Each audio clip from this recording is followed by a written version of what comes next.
So you mentioned Akimoto, the 18-year-old fighter. Did you watch the fight?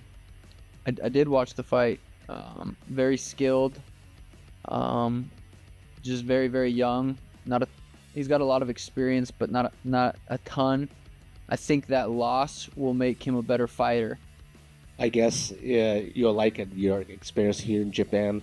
So I remember yesterday you mentioned that you have a desire to fight here, probably inside the marina or another big places.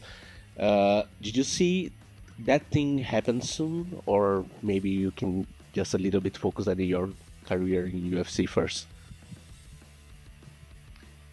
I mean, yeah, right now, obviously, I'm with the UFC. I plan to be with the UFC forever. So if UFC comes here someday, and I would love to fight in this arena. There's a good energy here. Recently, there's a trend of kickboxers coming from K1 and Rise, these promotions. Um, in order to become a strong MMA fighter, what do you think are the most important points? You have to be able to wrestle. To compete at a high level of MMA, you have to be able to wrestle, especially if you're a really good kickboxer.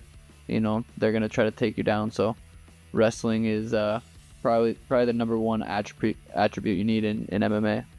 If you happen to fight in Japan ever, do you prefer the Japanese rule set with the knees on the ground and soccer kicks? And would you prefer or like the option to fight in a ring rather than a cage? Um, Good question. I noticed when I went in there, the ring is a lot softer than the UFC. It's the UFC cage platform is thinner. That would be a little bit different. The rule set.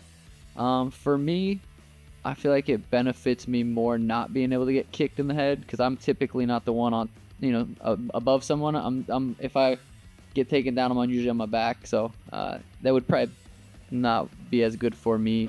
But I would, it'd be interesting. So, final question. Overall, what are your thoughts about you visiting Ryzen today? And a message to the fans in Japan. Yeah, the production of the show is incredible. The energy in the arena is incredible. The ring girls are incredible. Overall impression of Japan. This has been the most fun trip I've ever been on, and I would love to come back.